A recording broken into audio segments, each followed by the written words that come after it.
Vi har valgt at lave en regnskabsanalyse af Carlsbergs regnskab fra 2007 til år 2008, og det er Claes og Christopher Schack og Christoph Skovgaard og Tobias Vestergaard. Og først så har vi lige et kort overblik over de forskellige parametre, som vi kommer til at uddybe nu her senere i opgaven. Og det første vi ser på, det er afkastningsgraden, som viser overskuddet i forhold til de samlede aktiver. Og afkastningsgraden den beregner man ved at sige overskud før renter delt med de samlede aktiver gange 100. Og man kan se på grafen, at afkastningsgraden af Carlsberg den er faldet markant siden fra 2007 til 2008, og det skyldes i høj grad Carlsbergs flytning af deres produktion fra Valby til Fredericia, hvilket betød, at de fik en meget, meget større del anlægsaktiver, fordi de nu udvidede deres produktionsområde. Og det betød så, at man deler med et højere tal i nævneren, hvilket betyder, at man får en lavere afkastningsgrad, da det tal, man har i tælleren, det ikke er steget med den samme procentuelle værdi. Så det vil sige, at de samlede aktiver er steget med en højere procentuel værdi, end overskuddet før renter er. Og man kan se, at afkastningsgraden før de flyttede deres produktion, den lå på omkring en 8-9%, hvilket var rigtig godt, fordi de havde lavere del af samlede aktiver. Hvor efter de flyttede deres produktion, så har den ligget sådan rimelig stabil fra 2008 til 2014 på omkring en 6-7%, hvilket stadig er rigtig godt, da det er de færreste obligationer, som vil give en så høj fast afkastning per år. Og det næste vi ser på, det er aktivernes omsætningshastighed, som viser hvor stor virksomhedens omsætning er i forhold til den investerede, eller i forhold til den samlede mængde aktiver. Og så det viser altså hvor mange gange virksomheden omsætter deres aktiver, eller værdien af deres aktiver per år. Og den udregner man ved at sige omsætningsaktiverne, eller omsætningen delt med de samlede aktiver. Og det er altså aktivernes omsætningshastighed.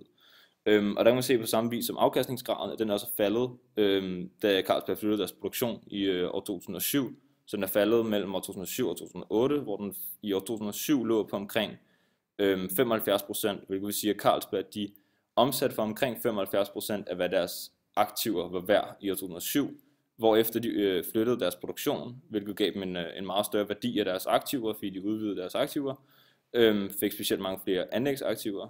Så betyder det, at Carlsberg de nu kun omsætter for omkring 40% af hvad deres samlede mængde aktiver er værd. Ja, og hvis vi kigger på overskudsgraden for Carlsberg, så kan vi se, at overskudsgraden det er først og fremmest den måde at vise, hvor meget der er tilbage af 100 kroner, efter man har trukket omkostningerne fra. Og den udregnes som overskud før renter, divideret med den samlede omsætning gange med 100 for at få de procent. Og hvis vi ser i Carlsbergs tilfælde, så steg overskudsgraden her fra 2007 til 2010, og det er i høj grad skyldes, at overskud før renter, det er en konsekvens af, at overskud før renter, det næsten er fordoblet i årene 2007 til 2010, mens den samlede omsætning, altså varesalget, det kun er steget med cirka 34%, altså en tredjedel større.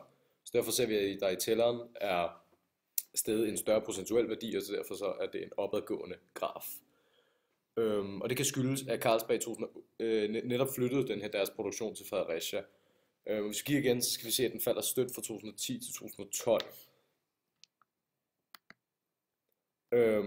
Og hvis vi så kigger på egenkapitalens forrentning, det er en måde, at det viser et firmas overskud set i forhold til den investerede kapital i virksomheden, altså egenkapitalen. Og måden man udregner det på, det er, at du tager overskuddet efter renter og dividerer det med egenkapitalen gange med 100 for at få de procent. Og hvis vi ser på Carlsbergs egenkapitals forrentning, så falder den drastisk fra 2007 til 2008, hvorefter den stiger stødt fra 2008 til 2014. Og det fald i egenkapitalens forrentning fra 2007 til 2008, det kan ses som en konsekvens af den her flytning af størstedelen af produktionen fra Valby til Fredericia, fordi det har krævet mange penge, og Carlsbergs egenkapital det derfor er blevet mere end tredoblet.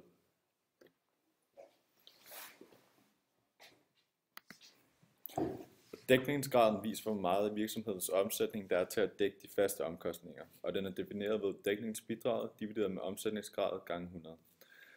Hvis virksomheden har en høj dækningsgrad, har der ikke været mange variable omkostninger, hvorimod hvis dækningsgraden er lav, har der været mange variable omkostninger.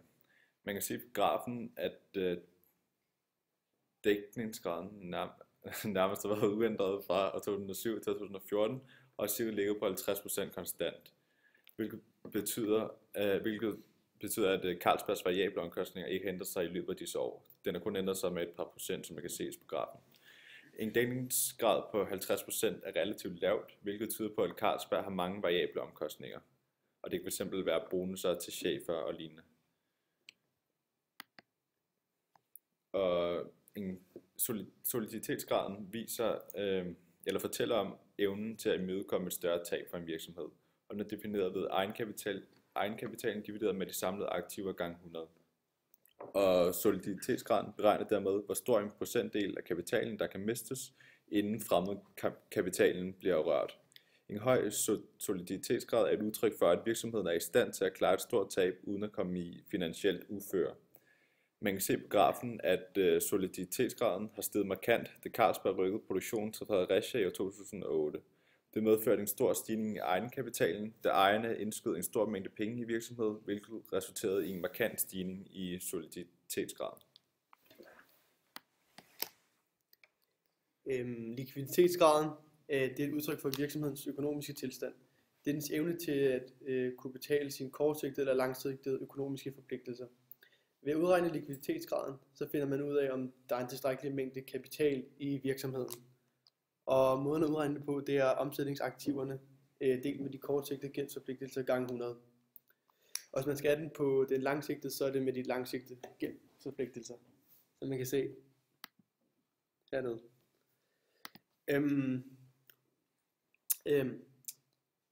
Likviditetsgraden i Carlsberg lå i 2008 på omkring 86, og det vil sige, at de kunne tilbagebetale 86% af deres gæld.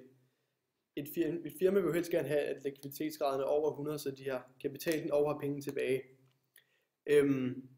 Det betød nemlig for Carlsberg, at gældsforpligtelserne var større end omsætningsaktiverne i 2008, og resten af de resterende år. I 2008 der flyttede til Fredericia, og der faldt graden. Fra 2008 er graden kun faldet, hvilket kan være påvirket af finanskrisen frem til ca. 2010, hvor den igen begynder at stige. Carlsberg blev nemlig en stor spiller på det europæiske marked, og samt begynder koncernen også at bryde igennem på det sydøstasiatiske marked. Dog sker der et fald fra 12 til 13, fra omkring 60 til 42. Men i 2012 der omsatte Carlsberg for omkring 67 milliarder, og det svarer til en firdobling siden år 2000.